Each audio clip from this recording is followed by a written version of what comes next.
अस्सलाम वालेकुम। लाखों करोड़ों दरूदो सलाम मोहम्मद मुस्तफ़ा सल्लल्लाहु अलैहि वसल्लम और आले मोहम्मद पर। मैं हूँ उमर दराज गोंदल और आप मेरा यूट्यूब चैनल देख रहे हैं। नाजरीन, 1970 और 80 के दिहाई के अंदर वजूद में आने वाले तालिबान, जिनके मुतल्लिक हम कहते रहे हैं कि वो पाकिस्तान के बच्चे हैं और हमारे हाथों में वो खेलते रहे हैं, और दुनिया ये कहती है कि हमारा असर और रसूख उनके ऊपर है, और हम ये कहते रहे हैं कि हमारी जो स्ट्रेटेजिक डेप्थ है वो अफगानिस्तान के अंदर है और अफगानिस्तान और पाकिस्तान का अमन जुड़ा हुआ है।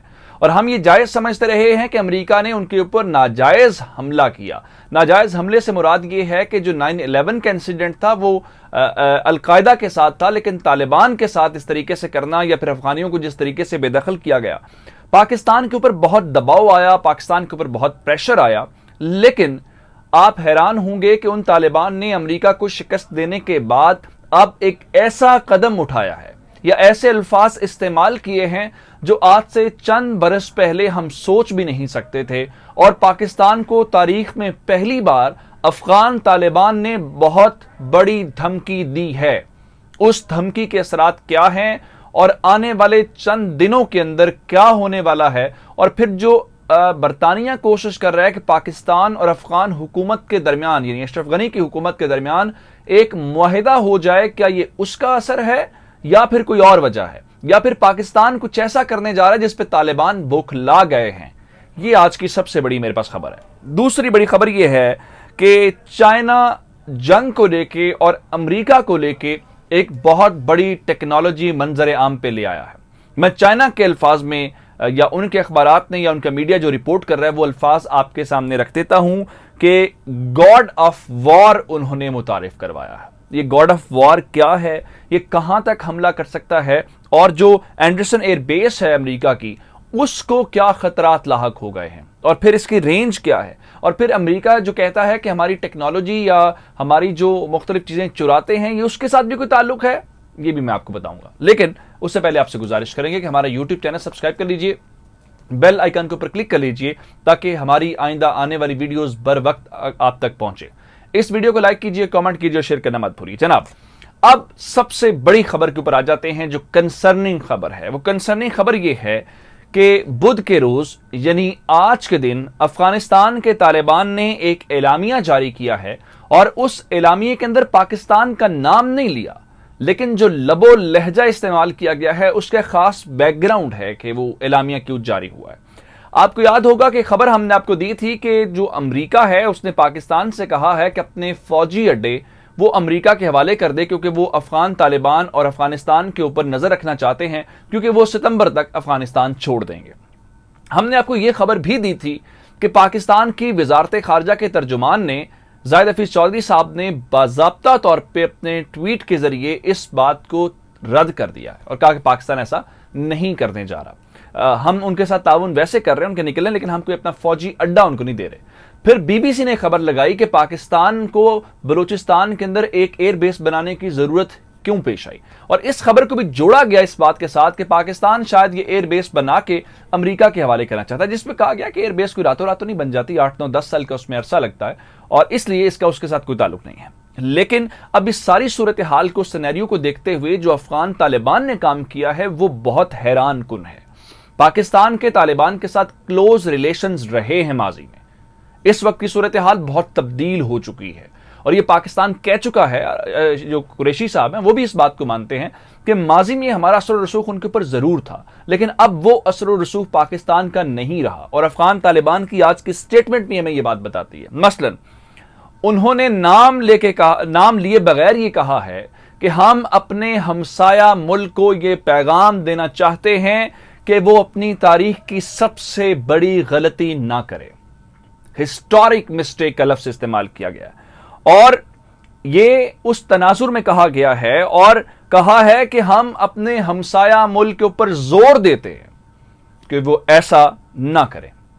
लेकिन इससे अगली बात धमकी है, यानी ये तो आप किसी से भी कह सकते हैं कि ये काम ना करें, या हम नहीं चाहते, या हमें पसंद नहीं है। अगली बात इससे ज्यादा खतरनाक है, और ये मुस्तकबिल के हवाले से कोई अच्छी नहीं है, जिस पे उन्होंने कहा है कि अगर पाकिस्तान ने ये किया, अब है धमकी वाला मामला, اگر پاکستان نے یہ کیا تو ہم خاموش نہیں رہیں گے. افغان طالبان خاموش کیسے نہیں رہیں گے یہ آپ کو سمجھنا ہے, کیونکہ جو طالبان پاکستان کے ہیں ٹی ٹی پی, اس کو لے کے بہت سوالات اٹھ رہے ہیں کہ ان کا افغان طالبان کے ساتھ ایک تعلق ہے. اور پاکستان جو ہے وہ چونکہ افواج پاکستان نے اتنی قربانیاں دی ہیں, پاک فوج نے اتنی قربانیاں دی ہیں کہ انہوں نے باڑ لگائی ہے, اس باڑ کے دوران پاکستان کے بہت سارے فوجی شہید ہوئے ہیں, اور پاکستان نے فیسیلیٹیٹ کیا ہے طالبان کو امن کے لیے, اور کوئی مقصد نہیں ہے.